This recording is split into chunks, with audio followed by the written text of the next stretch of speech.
go through the answers really quick. Number 1 was Ford. Yes. That was. Dang it. Number 2, Johnson. Oh, let's go. Yeah. Number 3, Wyoming. Yes. Yes. Number 4, Hamashu. Okay. Physique. Number 5 is false. Nailed it. Number 6 is true. Dang it. Number 7 is Navajo. Darn it. Number 8 is Dionysus. Yeah. You'll start with the D. Number 9, George Washington. Yeah, buddy. And number 10 is true. Nailed it. Wow. I got like 4. So did anyone get 4 wrong? Exactly 4 or more. Yes. 4 or more, yes. Yeah. How many people? I got 1, 2, yeah. 3, I got 6 4, wrong. 5. And you guys passed. Yeah? Oh, Screw no. you. Oh, exactly. I got more than 4 wrong. Okay. Did you pass? Andrew, did you pass? Yeah. Okay, so I'm not very good with math, but only 2 out of the 7 or 8 people failed this test. So you didn't pass high school. Crap. Or 5th grade. Or 5th grade. So how does that make you feel? You worked 13 years of your Confused. life. Like, I don't belong in college. What did you say? Like, I shouldn't be in college. Like you shouldn't be in college. Well, okay. But you're not even in high school. So let's just like do like a little activity. So you didn't pass high school. So what have you done after high school? Got a job. Okay. Cool. So that goes into my next Play. thing I'll be talking to you guys about. So obviously this did not cover all 3 of the learning styles. So is anyone here visual learners? Hands-on learners, like tactical learners? Or like verbal learners? Anyone? Okay, cool. So that test only covered about 1, maybe 2, probably only 1, if that makes sense. Probably only 1 of those learning styles. So that's obviously not fair. That's not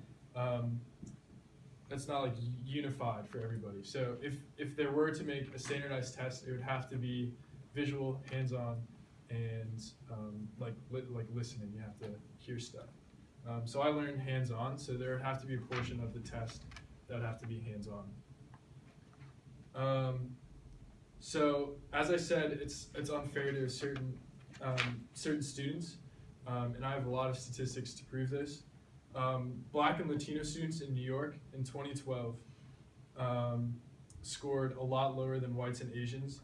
70% of the overall student body in New York is Black and Latino, and only 11% of those students are in elite public schools, which means they have money for testing, tutoring, extracurricular activities, so they have more options available to them.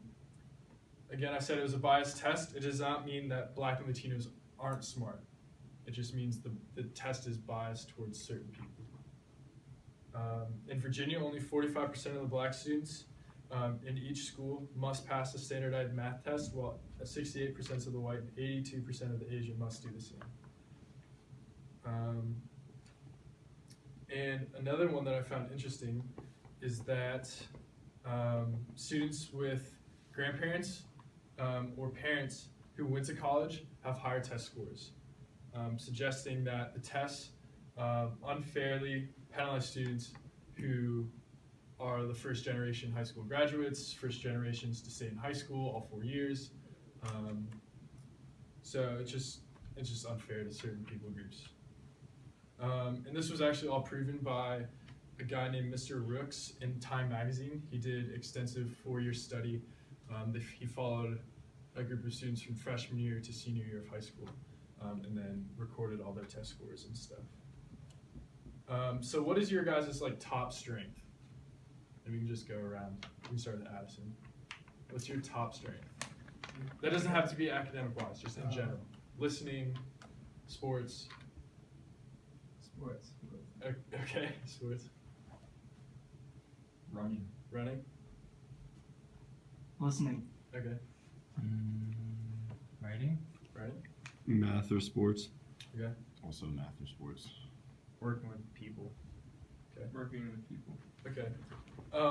And most of what you guys said has nothing to do with school.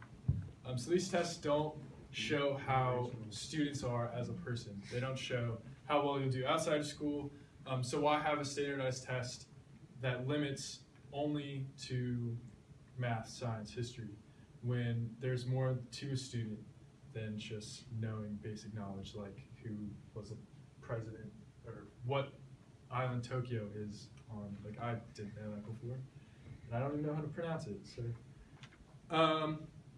So I said passing classes is more important than general knowledge.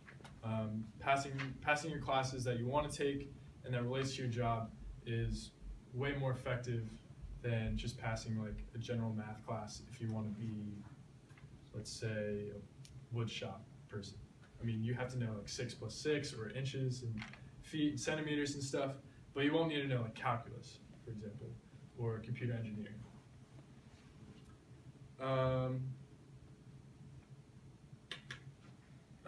The reason we go to school is to learn something that we might or might not want to do in profession. And basic skills, oh, I already said that. Oh well.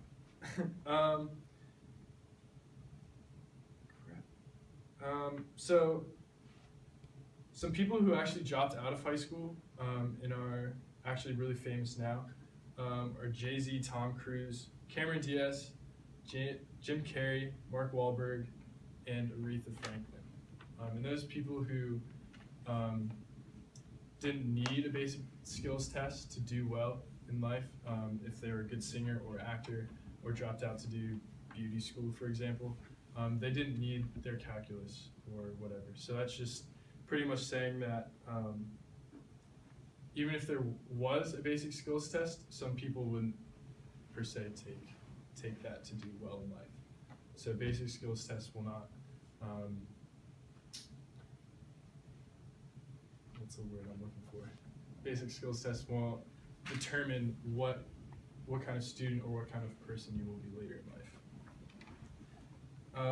So as I said, if we were to make standardized testing a thing in high school, in order to pass, we would have to make it unbiased and we have to make it universally equal to all students. And if we had to make it universally equal, certain schools in, let's say, inner city or impoverished areas wouldn't have enough money to change their system or give more like tutoring aspects to their students, and that will lead just to more people dropping out of high school. So that's all the reasons that we should not have to take a basic skills test to graduate high school. Thank you. Woohoo!